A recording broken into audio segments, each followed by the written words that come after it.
না আমি কিছু আমার জীবনের প্র্যাকটিক্যাল এক্সপেরিয়েন্স ঠাকুর ধরে আমার কি উপলব্ধি সবার সাথে একটু শেয়ার করব। আর আমি বলছি আমার নিজেকে তৈরি করার জন্য, আমি কাউকে শিক্ষা দেওয়ার জন্য না, আমি নিজেকে শিক্ষা দেওয়ার জন্য বলবো, যাতে ঠাকুরকে ধরে আমি নিজেকে আরো একটু উন্নত করতে পারি। তো আজকে আমরা এখানে সবাই উপস্থিত হয়েছি, অনেক অনেক দূর থেকে এসেছেন সবাই। কেন এসেছি? আমাদের অঙ্কিতা মা এবং আমাদের সৌভিকদার তাদের বেবি হবে, তাদের মঙ্গল কামনায় আমরা ঠাকুরের রাতুল চরণে প্রার্থনা জানাতে, সৎসঙ্গ করতে। তো এই যে আমরা প্রার্থনা করছি ঠাকুরের চরণে তাদের জন্য, আমরা এটা হচ্ছে নিষ্কাম প্রার্থনা। একমাত্র ঠাকুর শুনবেন সেই নিষ্কাম প্রার্থনায়। সকাম প্রার্থনা ঠাকুর শুনবেন না।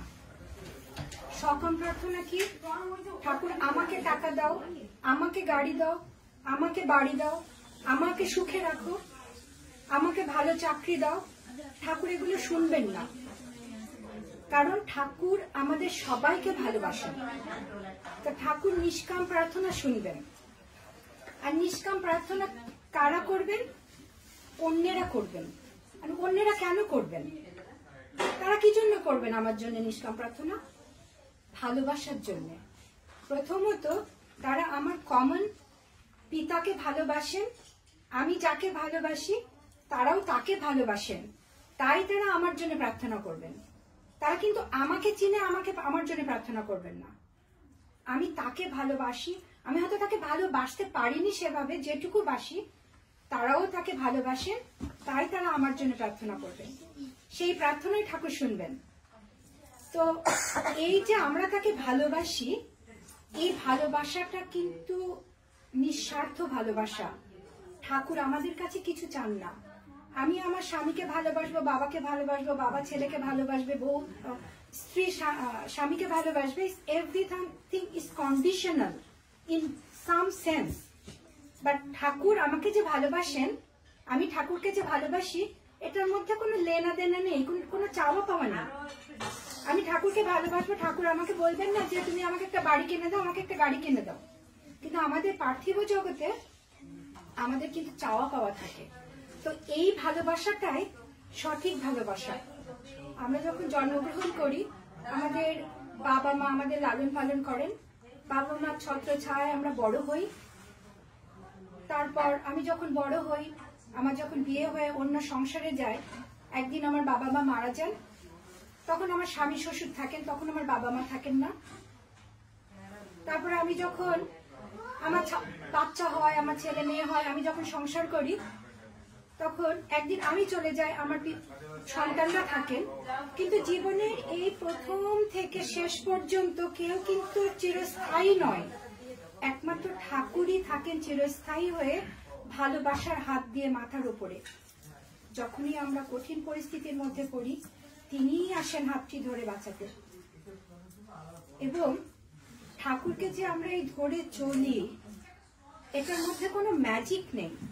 আমাদের অনেকের ধারণা, আমি ঠাকুরকে কেন ডাকবো? আমি যদি আমার জীবনে ম্যাজিক না হলো, আমি একটা বিপদে পড়বো, ঠাকুর যদি আমাকে রক্ষা না করেন, তাহলে আমি কেন ঠাকুরকে ডাকবো? কি অর্থে আমি ঠাকুরকে ডাকবো যদি আমি একটু ভালো না থাকতে পারলাম? হ্যাঁ, ম্যাজিক আছে সেখানে। আমরা মানুষ, জীবনে উত্থান পতন থাকবে, বাধা বিপত্তি আসবে। ওই বাধা বিপত্তিকে আমি কি করে হ্যান্ডেল করে উই ক্যান মুভ ফরওয়ার্ড, সেটাই ঠাকুরকে ধরে আমরা বুঝতে পারি। এবং আমরা আমাদের সৌভিকদার কাছ থেকে শুনছিলাম ভালোবাসার কথা, তাকে মাথায় নিয়ে চলার কথা। গানের মাধ্যমে শুনলাম আমরা নামের কথা। আমরা জীবনে সবাই, হ্যাঁ, টাকা চাই, বাড়ি চাই, সব চাই, কিন্তু তার মূলে আমরা শান্তি চাই, আমরা হ্যাপি থাকতে চাই। কিন্তু টাকা পয়সা, গাড়ি বাড়ি কি সত্যিকার অর্থে কি আমাদেরকে হ্যাপিনেস এনে দিতে পারে? মনে হয় না। কারণ অনেকের অনেক টাকা আছে, হয়তো সুখে থাকতে পারে না। একমাত্র আমরা হ্যাপিনেস কখন থাকতে পারবো? যখন আমার মধ্যে কোনো চাওয়া পাওয়া থাকবে না। আর তখনই আমি নিজেকে সেইভাবে তৈরি করতে পারবো যখন আমি আমাকে সম্পূর্ণরূপে তাকে সারেন্ডার করতে পারবো। এটা is very very tough, but প্রতিদিন যদি আমরা একটু একটু করে চেষ্টা করি হয়তো আমি সেই পথে যেতে পারবো। তো অনেকের মধ্যে ধারণা হয়তো যে ঠাকুরকে কেন আমরা শ্রীকৃষ্ণকে ডাকবো, আমরা রামকৃষ্ণকে ডাকবো, কিন্তু ঠাকুরকে কেন ডাকতে যাব? কেন যাব? আমরা যদি গীতা মানি, ভগবান শ্রী শ্রী কৃষ্ণ বলে গেছেন যে আমি যুগে যুগে আসবো, সম্ভব আমি যুগে যুগে, পরিত্রাণায় সাধুনাং বিনাশায় চতুষ্কৃতম সম্ভব আমি যুগে যুগে। তো যুগে যুগে তিনি আসবেন, এটা তিনি গীতাতেই বলে গেছেন। তো এখন আমাদের মানে ঠাকুরই হচ্ছেন সর্বশেষ অবতার, যাকে ধরলে আমরা সেই পূর্ববর্তীকেই আমাদের মধ্যে প্রকাশ করতে পারি। তো এটার মধ্যে যে ম্যাজিক নেই যেটা বলছিলাম, ম্যাজিকটা এখানেই। ঠাকুর যে আমাদের যে নামটা দিয়েছেন সেটা সায়েন্টিফিক্যালি সেইটা সম্পর্কে অনেক স্টাডি আছে। তো যে নামটা আমাদের করার কথা হয়তো আমরা সেই পরিমাণ করতে পারি না, তো যেটুকু করতে পারা যায় সঠিক নিয়মে করলে আমাদের চিন্তা ভাবনা কনসেন্ট্রিক হয়। তখন আমরা কোনো ডিসিশন নিতে যদি কোনো বিপদেও পড়ি, সেইখান থেকে আমরা সঠিক ডিসিশন নিয়ে বেরোতে পারবো। এবং আমরা রিমা মায়ের কাছ থেকে শুনছিলাম, সৌভিকদার কাছে শুনছিলাম আচার্যদেব। আচার্যদেব হচ্ছেন আমাদের আচার্য সিদ্ধ পুরুষ, যিনি এখন সৎসঙ্গকে পরিচালনা করছেন। তিনি আমাদের ঠাকুর শ্রী শ্রী বর্দার ছেলে ছিলেন প্রিভিয়াস আচার্যদেব, এবং তার ছেলে হচ্ছেন আমাদের আচার্যদেব। তিনি আমাদেরকে করিয়ে দেখিয়ে দিয়ে যাচ্ছেন আমাদেরকে কিভাবে চলতে হবে। এবার আসি আমার প্র্যাকটিক্যাল এক্সপেরিয়েন্স। আচার্যদেব কিভাবে আমাদের মনের কথা জানেন, এবং তারা এখন বসে এখান থেকে 100 বছর পরে কি হবেন তারা বুঝতে পারেন। এবং কেউ যদি বলে ঠাকুরকে আমি দেখেছি কিনা, আমি বলবো হ্যাঁ আমি দেখেছি। কিভাবে? আমার অনুভূতি দিয়ে দেখেছি।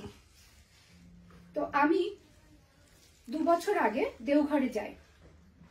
দেওঘরে গেলে আমি কয়েকবার আমি সুযোগ পেয়েছি তার দর্শন করার।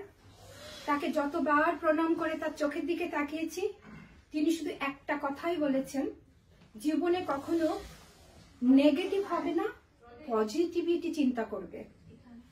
আমি তখন বুঝিনি, প্রতিবার দেখি একই কথা বলেন। দিনে 4 টাইমস 5 টাইমস তাকে প্রণাম করতে গেছি, একই কথা বলছেন, পজিটিভ হবে, বি পজিটিভ, কখনো নেগেটিভ চিন্তা করবে না।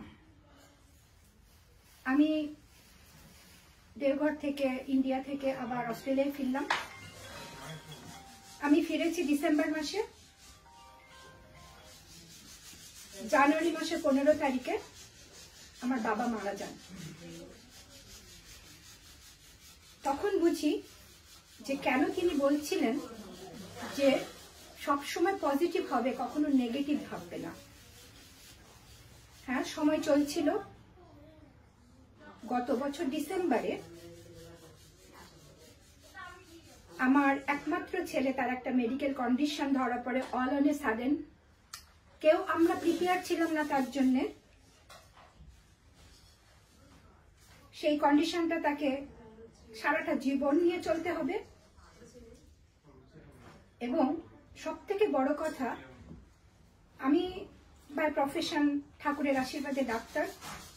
3 উইকস পরে আমার একটা পরীক্ষা ছিল। সেই সময় আমার ছেলে 1 সপ্তাহ হসপিটালে, 2 উইকস পরে আমার পরীক্ষা। আমি তখন পরীক্ষা দেওয়ার মতন কোনো পরিস্থিতির মধ্যে নেই। একটা মা হয়ে সে অবস্থা আমি বই নিয়ে কি করে বসবো আমার কোনো আইডিয়া ছিল না।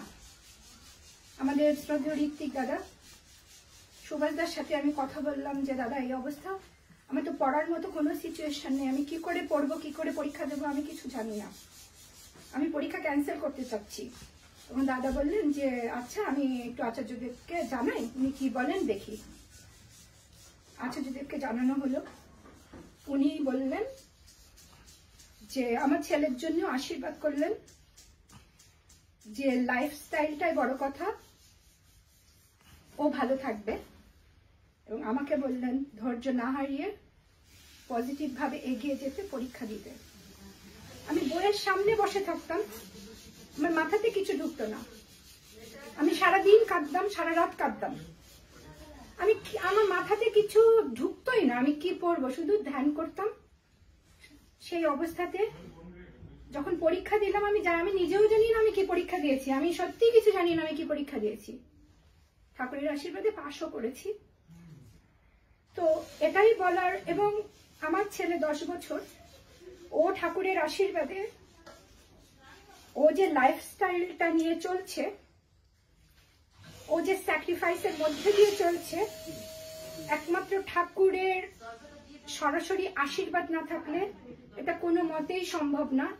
আমি অ্যাজ এ ডক্টর এবং অ্যাজ এ মাম বলছি, এটা কোয়াইট ইম্পসিবল। এখানেই হচ্ছে ম্যাজিক। আমি যদি এখন ঠাকুরকে বলি, ঠাকুর আমি তো তোমাকে ভালোবাসি,